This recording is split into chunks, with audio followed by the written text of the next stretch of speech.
कई सारे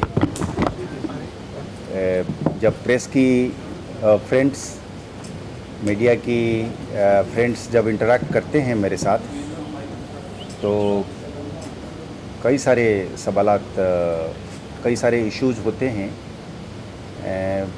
फॉर्मली और इनफॉर्मली या सेमी फॉर्मली बातचीतों में वो पूछते हैं। तो उस सिलसिले में एक फ्रिक्वेंट इशू जो उभर के आता है वो ये है कि सिक्योरिटी सिचुएशन कैसे हम अच्छा कह सकते हैं जब इंसिडेंट्स होते हैं, वादी में हो या जम्मू प्रांत में हो, तो कितना सिचुएशन ख़राब है, कितना गंभीर है, इसको लेकर कई सवाल जवाब होते हैं। और कुछ मीडिया के जो मित्र हैं वो ये भी कहते हैं वाकई में आम जनता में इसको लेकर इंफॉर्मेशन की फ़्लो की कमी के वजह से या बारीकी में जानकारी की ना होने की वजह से एक भय, एक खौफ भी रहता है। तो उस सिलसिले में मैं उचित समझता हूँ कि ये कहना लाजमी है। पहले भी मैंने जगह जगह पर ये बात रखी है कि हमारे सामने एक सिक्योरिटी सिचुएशन है और वो सिक्योरिटी सिचुएशन का जो डिग्री है कि कितनी गंभीर है, उस सिलसिले में एक ये रिलेटिव टर्म्स में बहस हो सकती है।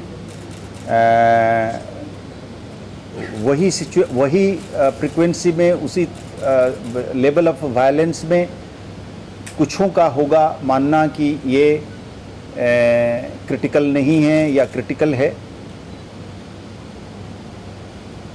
पर सच्चाई ये है कि अभी भी सिक्योरिटी फोर्स की, लॉ एनफोर्समेंट की अपर हैंड है, कंट्रोल है और एक ऑर्डरलीनेस को बरकरार रखने के लिए एक ताकत जो है वो कायम है। तादाद के हिसाब से, उनकी तादाद के हिसाब से अगर आप गिनती करते हैं टेररिस्ट्स की, लोकल रिक्रूटमेंट की, वादी की बात अगर आप करेंगे, लॉ एंड ऑर्डर की, स्ट्रीट वायलेंस की, स्टोन पेल्टिंग की, जैसे मैंने कहा लोकल रिक्रूटमेंट की, हर लिहाज से आप ये पाएंगे कि there is order,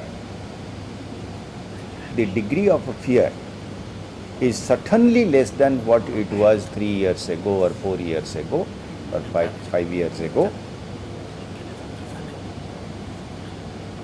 and it is evident from the overall rhythm of life that we witness, be it business, be it schools, be it other educational institutions or public facilities of that is running of hospitals and shops and other public goods, transport included. We have a system, we have a rhythm of life which goes on. Having said that, there are foreign terrorists who are or who have managed to infiltrate. All of us in the security establishment have more or less agreed to it and we are aware of it, and we have not shied away from admitting it. Always from time and again that we have a long border, a border which is porous to the extent that it has jungles, it has nalas, it has riverines, it has several topography and terrain related challenges. So, and the enemy is finding out newer and newer mechanisms of trying to push in terrorists. So therefore we have a challenge at hand in terms of foreign terrorists primarily. Some of our friends say that the challenge is also on account of a few individuals who are or who could be supporting them. That also is admittedly a challenge, like in any society where some persons, some elements would always, because of money or because of other reasons or a combination of reasons, would like to be a part of this syndicate, crime syndicate called terrorism and secessionism, supported by hostile and powers across. ये रहेगा और ये एक challenge को भी हम मानते हैं. और वो दोनों challenge, the challenge of the gun and the bomb by the foreign terrorists and the challenge of a few who are supporting or maybe extending facilitation, these two challenges are being dealt and being dealt firmly in a planned manner. The challenge of the bomb and the gun is being responded by way of a coordinated plan of the security architecture, which includes the police, the central paramilitary forces and the Indian Army, and of course our able agencies. As far as the treacherous or treasonous supporter within, he too is being dealt with under the law. We have very able and professionally very competent investigating agencies like NIA, SIA and also police teams within the J&K police who would investigate into the crimes of these supporters, aiders, abettors, facilitators and enemy agents.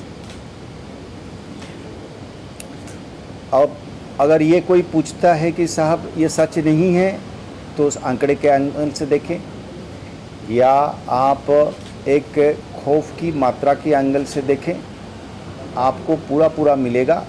खासकर वादी में आपको मिलेगा. There is order and there is a visible change in the situation. The election itself is evidence of it. जो election में participation नहीं हो पाती थी, क्यों नहीं हो पाती थी? इन्हीं टेररिस्ट्स और सेपरेटिस्ट्स की भय से नहीं हो पाती थी. तो टेररिस्ट की, सेपरेटिस्ट की भय जब कम हो गया तभी जाकर वोटिंग पार्टिसिपेशन बढ़ गया. अब इसको कोई अगर इंटरप्रेट करता है कि किसी एंगल से पॉलिटिकली इंटरप्रेट करता है कि नैरेटिव के एंगल से वो सपोर्ट एक्स को या वाई को या जेड को गया, हम उसको उस नज़रिया से नहीं देखते हैं. हम ये देखते हैं जो एनिमी की भी बात करता है उसको भी कहने की आज़ादी जो है वो इंडियन स्टेट ही देता है. ये इंडियन स्टेट का बड़पन है, ये इंडियन स्टेट की लिबरल डेमोक्रेसी की लार्ज हार्टेडनेस है कि आपको एक कॉन्ट्रारियन व्यू रखने देता है to the extent of even being against the very system or the boat in which you are sitting. But some questions many of my friends in the media and other circles often raise as to how it will impact the security situation without getting into the terrain of politics, especially electoral. from the strict law enforcement view, our position is that as long as the same law-making bodies of which people are a part professing even separatism, as long as the law they have passed says that murder is a crime, police and law enforcement agency will go ahead in proving that a murder is a murder. So, to that extent, I think the responsibility of the police, it will discharge it firmly and fearlessly. And that is the safety of anyone or any attempt to disrupt peace through mechanisms which has created some concern in the minds of certain quarters of the society. I believe that this particular policy is very much working. We are open to discussion and debate not only within our setup, but if in the public discourse, I mean completely being apolitical, if the idea is that whether our current approach is working, I would say it is, unless somebody shows evidence to the contrary. Our position in the J&K police is that we first would like to say that our first and foremost approach or position is that we would like to save lives. If by following a particular strategy in the last 3, 4, 5 years, we have saved lives, if the evidence is that we have saved lives of citizens, saved lives of security force personnel, saved lives of would-be terrorists, if we have saved youngsters from losing their lives on account of getting into this syndicate of terrorist crime, I think we are succeeding. And no one can find a fault in that. You look at it from a legal point of view, you look at it from a humanitarian point of view. If somebody else is saying that, how is it that, if somebody is having a problem with this approach, saying that it doesn't matter, lives may be lost or lives should be lost, but a particular narrative must be allowed to flourish. If there is a connection between a narrative and the increase of the loss of the lives, I would say that the narrative itself is equally liable criminally. It is not a political statement, it is a perfectly legal statement. The law itself, the existing law not passed by the police but passed by the lawmakers of this great country, says, for example, section 18 of UAPA says in so many words that if an ideology or a narrative which is endorsing violence, advocating separatism, or glorifying, legalizing, legitimizing a particular ideology which is promoting loss of lives, would be treated as crime. It is that which we are looking at. So we are strictly going according to the law, and therefore we are against only that aspect of the narrative which conspires to create death and destruction. No ideology can ever be supported, howsoever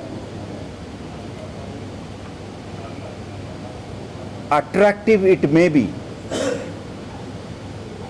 to a certain section, as long as it is trying to promote violence, by pushing people, especially poor, less educated youngsters, to be cannon fodder.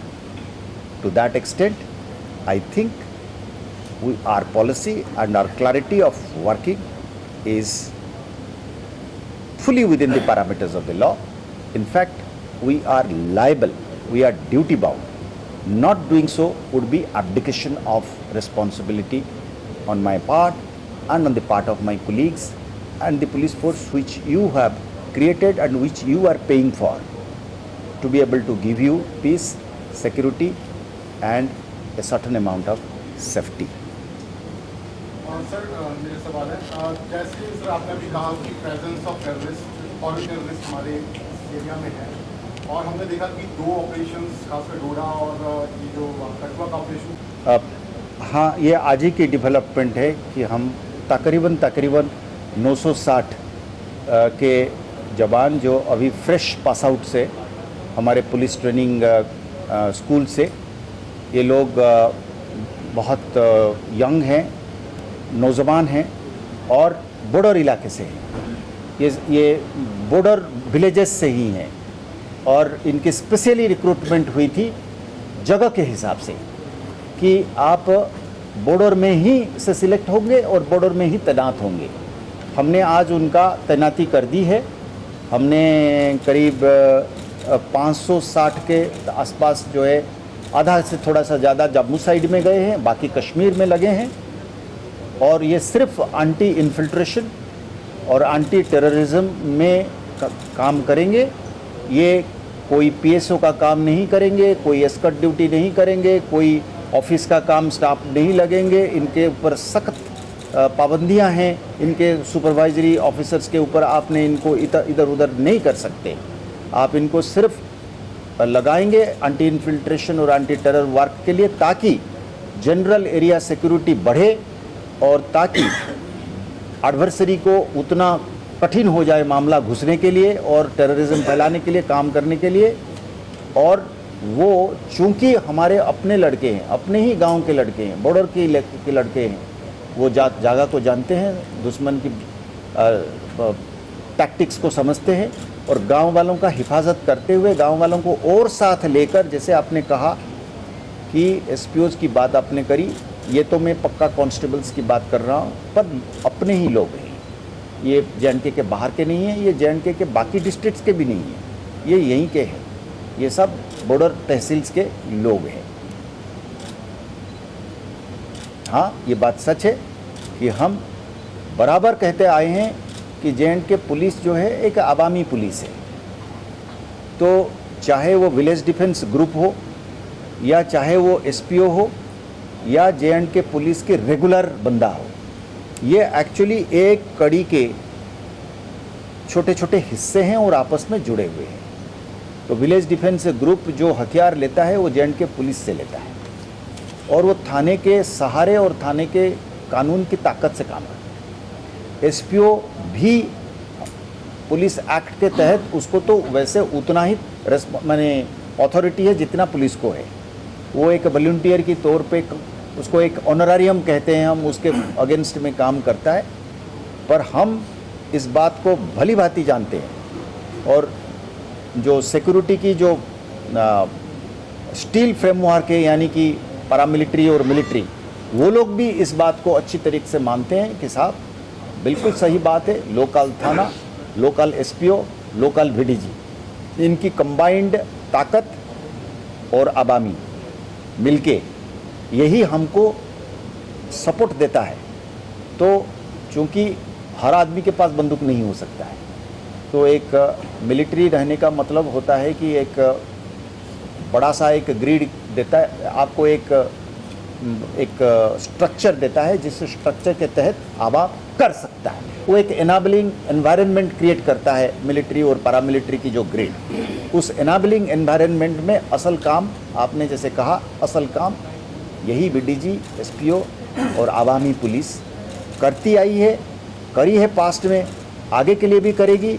और उसमें अगर कोई कमी पेशी रह गया, उसमें कोई इजाफे की ज़रूरत है, कोई शाबाशी की ज़रूरत है, वो सरकार ने, केंद्र सरकार ने एकदम से हमको हिदायत दी है कि साहब इसमें कोई कसर नहीं छोड़नी है। आपने आवामी ताकत को बढ़ानी है, एसपीओज़ की हौसला अफजाई करनी है, वीडीजी को रिस्ट्रक्चर री एनर्जाइज करनी है। इसके लिए हमको हुक्म मिला है इस चीज़ को आगे बढ़ा के लोगों की सुरक्षा को और मजबूत करने की।